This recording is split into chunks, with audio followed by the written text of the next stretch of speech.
Everyone, I am निधि वर्जानी। आपका इस YouTube channel पे बहुत बहुत स्वागत है।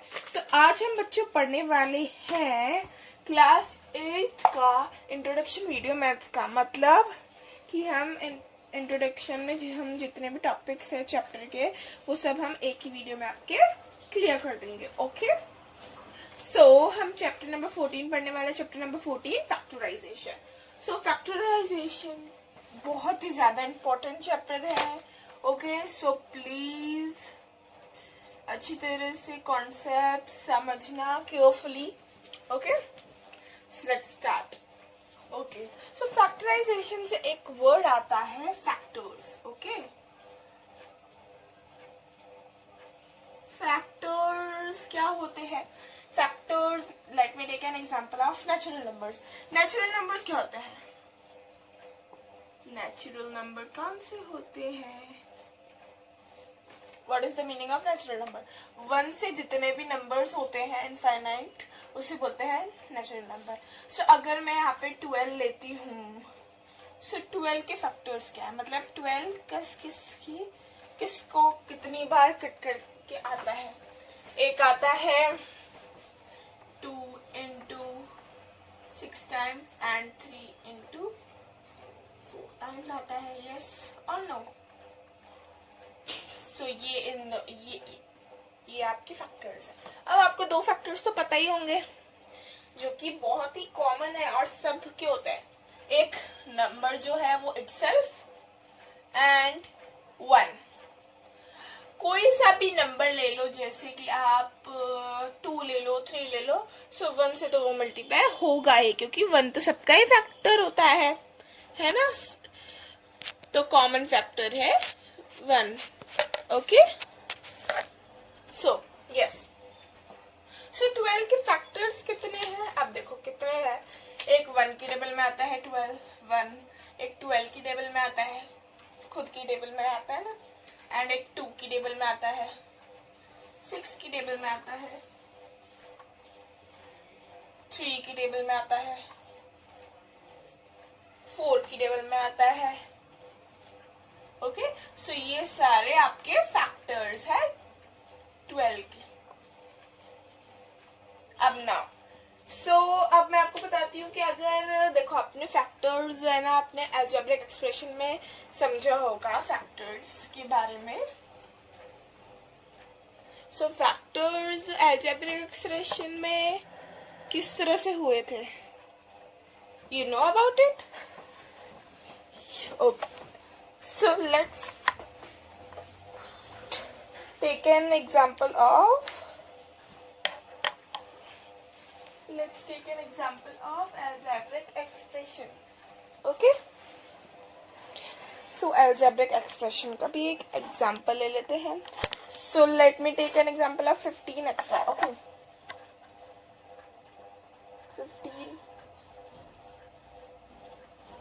15xy. Okay, so 15xy में कितने फैक्टर हैं? एक 15 है, एक x है, एक y है। ओके, सो ये इसके फैक्टर्स है। अब इसके कितने फैक्टर है? 3 5 जा 15, सो 3 5 जा 15। ओके, नाउ x के कितने फैक्टर है? 1 एंड x, क्योंकि हमें पता नहीं है ना x क्या है, हमें इसकी वैल्यू ही नहीं पता है x की, तो हम कैसे करेंगे, है ना? इसलिए 1 and number itself. Okay, and y के भी हम ऐसे ही करेंगे 1 and number itself. Okay, so ये आप ऐसे ही करते हो ना अलजेब्रिक एक्सप्रेशंस में, फैक्टर्स निकालते हो तो ऐसे ही तो करते हो। ओके, सो अब हम एक और एग्जांपल लेते हैं। अगर यहाँ पे हम ले लेंगे 5xy। Okay, so 5xy. So what is the factors of this also? इसके कितने फैक्टर्स होंगे? इसके भी 3 फैक्टर्स होंगे, एक 5, एक x एंड एक y. ओके, सो अब 5 किसकी टेबल में आता है? 5 तो किसी की टेबल में नहीं आता, बस खुद की और 1 की टेबल में आता है। सो इधर आएगा आपका 1 एंड 5, एंड इधर आपका आएगा 1 एंड x. 1 x है ना, ओके। सो इस तरह से आप अलजेब्रिक एक्सप्रेशन से कर सकते हो। ओके, अब let me erase it. Okay, so अगर हमें एक इक्वेशन या फिर एक्सप्रेशन को हमें सॉल्व करना है तो हम कॉमन फैक्टर से भी कर सकते हैं।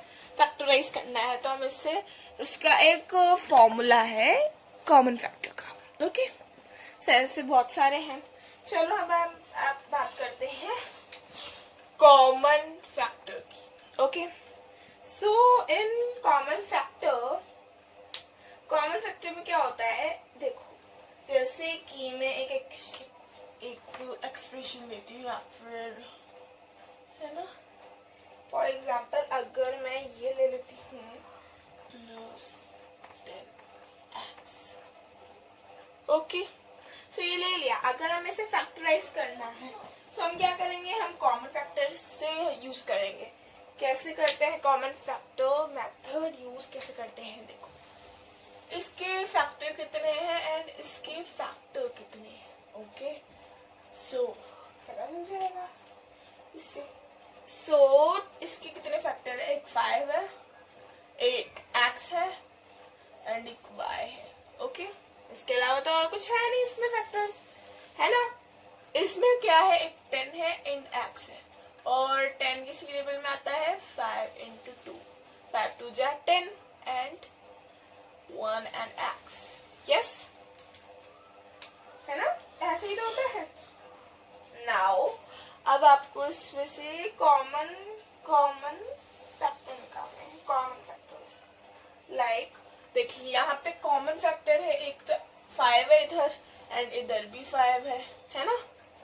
इधर x है सो इधर भी x है ना। सो ये तो हो गया कॉमन फैक्टर। तो कॉमन फैक्टर को हम इधर लिख लेते हैं 5x। अब जो कॉमन नहीं है उन्हें ब्रैकेट में लिख लेंगे ऐड करके। देखो एक y कॉमन नहीं है, एक 2 कॉमन नहीं है, और अगर हम 1 लेंगे तो 1 से तो कुछ फर्क नहीं पड़ेगा। ओके, इसलिए हम y and 2 ले लेते हैं। सो y प्लस 2। सो ये आपका फैक्टराइजेशन हो गया। ओके, सो इसी मेथड से आप कॉमन फैक्टर यूज कर सकते हैं। So this is the common factor. अब हम बात करते हैं रीग्रुपिंग टर्म्स की, और next topic is regrouping terms. Okay, अब हम बात करते हैं regrouping of terms. Regrouping of terms का मतलब क्या होता है, what is the meaning of regrouping terms. मतलब जैसे कि हम एक एग्जांपल ले लेते हैं। Okay, let me take an example. Okay, अगर हम ले लेते हैं 2xy plus 3x, 2xy plus 3x plus 2y plus 3। Okay, so ये लिख लेते हैं। ओके, सो अब इन दोनों में से जो कॉमन है, इन दोनों में से जो कॉमन फैक्टर है, इन दोनों में से वो हम यहाँ पे लिखेंगे, एंड इन दोनों में से जो कॉमन फैक्टर है वो हम यहाँ पे लिखेंगे। ओके, मतलब इन दोनों में से कौन से फैक्टर्स हैं। अब इसके कितने फैक्टर हैं, देखो अगर एक second, let me is it all, yes,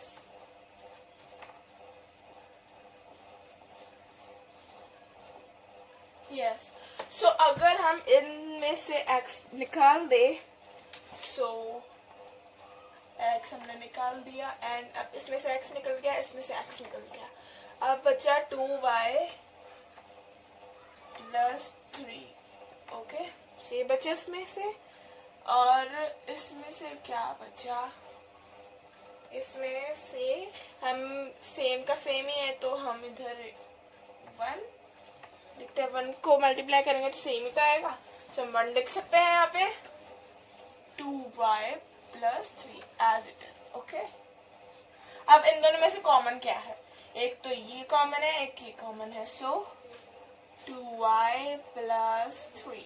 okay, से कॉमन हमने ले लिया है ना, 2y प्लस 3 हमने कॉमन ले लिया। नाउ हम x प्लस 1 कर सकते हैं, है ना। ठीक है, x प्लस 1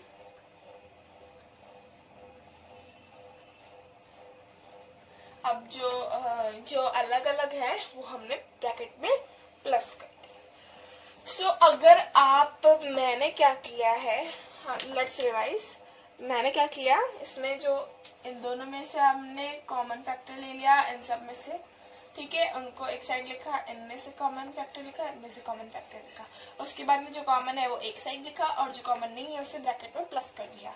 ठीक है, अगर आप, मैंने तो ये दोनों लिए, अगर आप ये दोनों लेते तो भी सेम आंसर आता है, ये दोनों ये लेते तो भी सेम आता है, ये और ये लेते तो भी सेम आंसर आता। ओके, सो अगर आपको थोड़ा डाउट है सो मैं आपको एक और मेथड, एक और एग्जांपल करके समझाती हूँ। ओके,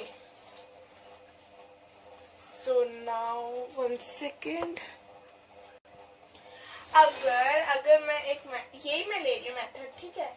सो अगर हमें करना है तो हम एक दो, जैसे हम जो सेम है इससे अलग कर लेते हैं, लेकिन देखो यहाँ पे 2 है, यहाँ पे भी 2 है, यहाँ पे 3 है तो यहाँ पे भी 3 है, तो ऐसे कर लेते हैं। सो हम ये दोनों ले रहे हैं, ये दोनों और ये दोनों लेते हैं, ठीक है। सो 2xy प्लस 2y, ठीक है, इनमें से ये लग गया, plus 3x plus 3। Okay, so ये ले लिया हमने।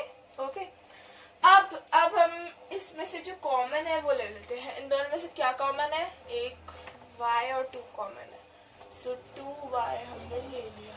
ओके, अब जो कॉमन नहीं है वो ब्रैकेट में लिख लेते हैं।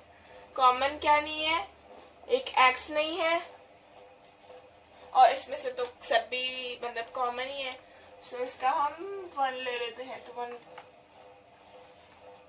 लेंगे तो इसकी वैसे भी डिफिनेशन तो चेंज होगी नहीं, इसलिए हम 1 ले लेते हैं।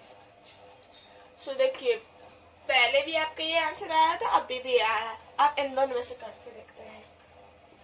ठीक है, सो अब इन दोनों में से करके देखेंगे, सो इजी, ठीक है, प्लस 3, अब इसमें जो कॉमन है 3 ले लिया, 3 है ना, एंड x जो कॉमन नहीं है उसे ब्रैकेट में x, और इसमें तो कॉमन ही है, सो हम इसमें प्लस 1 कर देते हैं।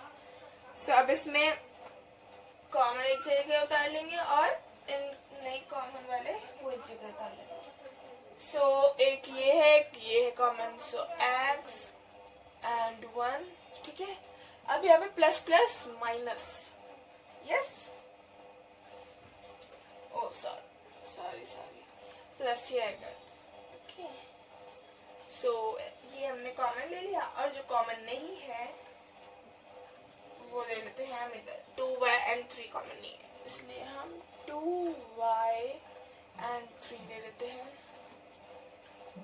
So this will be the answer. Okay, पहले भी आपका यही आंसर आ रहा था और अभी भी आपका यही आंसर आ रहा है ना। आप अगर को थोड़ा आपको लग रहा है तो आप रिवाइंड करके वीडियो को देख सकते हैं। ओके, अब हम इसके बाद बात करेंगे आइडेंटिटी यूज करने के लिए, using identities.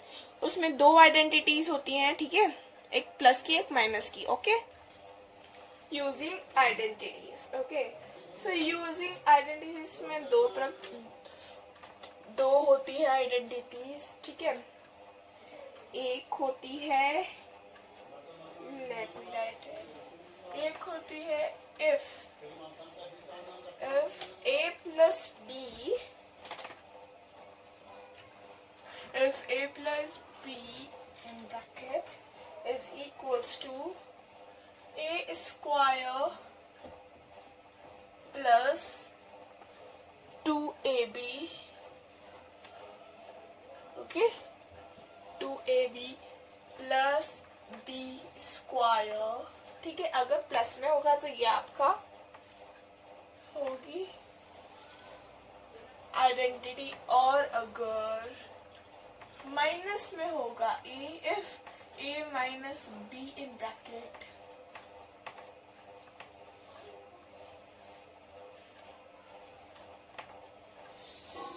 Whole square is equals to A square minus square minus 2ab plus b square. So ये दो आपकी आइडेंटिटीज है, एक प्लस की एक माइनस की। सो इसको और अच्छी तरह से समझने के लिए हम एक एग्जांपल ले लेते हैं। Okay, let me take an example of like this. X is equals to x square plus 8x plus 16। ठीक है, तो ये हमने ले लिया। ओके, अब इसमें हम क्या, देखो इसमें ये जो आइडेंटिटी है ये वाली, इसके हिसाब से लिखी हुई है। ठीक है, सो अब हम इसे क्या ले लेते हैं, इसे हम ले लेते हैं ए स्क्वायर ले लेते हैं। ठीक है, इसे हम मान लेते हैं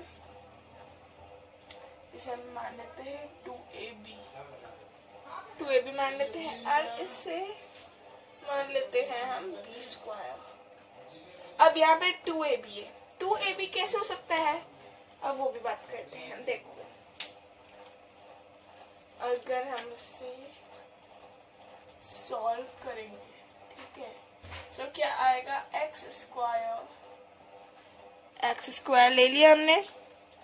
अब यहाँ पे 8x को हम ऐसे ले सकते हैं 2 into 4, 2 4 जा 8 ही तो होता है ना। सो हम 2 into 4 ले सकते हैं।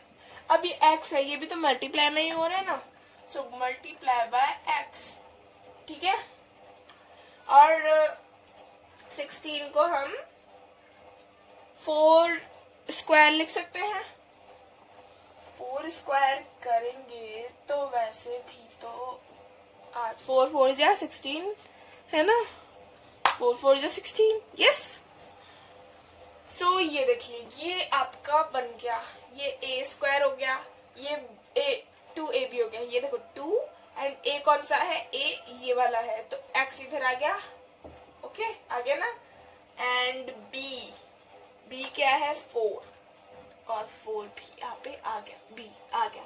सो ये हो गया अपन का, ये 2 हो गया, ये a हो गया और ये b हो गया, तो 2ab हो गया ये, है ना। तो अब इसे फर्दर करने के लिए हम अब इसे हम कैसे लिख सकते हैं, ऐसे लिख सकते हैं ab प्लस स्क्वायर, ऐसे कर सकते हैं ना। सो a क्या है हमारा x स्क्वायर, x एंड 4 है अपन प्लस एंड 4 है अपन का। एक सेकंड में आपको दूसरे को देखो, नाउ सी, यहाँ पे मैं x ले लिया है, देखो a plus b। So a क्या है, a अपन का x है ना, एंड b क्या है 4, तो 4 लिख लेते हैं। ठीक है, अब होल स्क्वायर करना है। ठीक है, होल स्क्वायर कर लिया। अब होल स्क्वायर का क्या मतलब होता है, इसे हमें 2 बार लिखना होगा, है ना, 2 बार लिखना होगा। सो इधर मैं आपका लिख रही हूँ x, एक second, x plus 4 whole square. ठीक है, फिर x, 1 सेकेंड, देखो होल स्क्वायर का मतलब क्या होता है, इसके साथ भी 2 है, इसके साथ भी स्क्वायर है, इसके बाद भी स्क्वायर है। सो इसका मतलब 2 बार हमें से लिखना पड़ेगा, है ना। सो वैसे ही मैं यहाँ पे लिख रही हूँ। So this will be the answer of this. Okay, समझ में आ रहा है। हमने पहले क्या किया, हमने इस क्वेश्चन को हमने नाम दे दिया, इसका मतलब a स्क्वायर, इसका मतलब 2ab एंड इसका मतलब b स्क्वायर। अब हमने इसको 2ab भी कैसे बनाया, हमने इसे ऐसे लिखा, हम है ना 8 को 2 into 4 लिख सकते हैं, लिख लिया, और x का तो x लिख लिया, ओके। एंड अब हम 4 स्क्वायर 16 कर सकते हैं, 4 4 जा 16 आ गया। अब हम ये हो गया a square 2ab and b square, ये इसी इक्वेशंस में आ गया है ना। सो अब इसी इज इक्वल्स टू ऐसे भी कर सकते हैं, है ना। तो हमने ऐसे किया, a को ले लिया एंड b को ले लिया, b क्या है ये, प्लस कर लिया, होल स्क्वायर लगा दिया, होल स्क्वायर का मतलब 2 टाइम्स, और ये आपका आंसर हो गया, ठीक है। सो इसके आगे का मैं आपको पार्ट सेकंड में बताऊंगी, क्योंकि वीडियो बहुत लंबी हो जाएगी, ठीक है। सो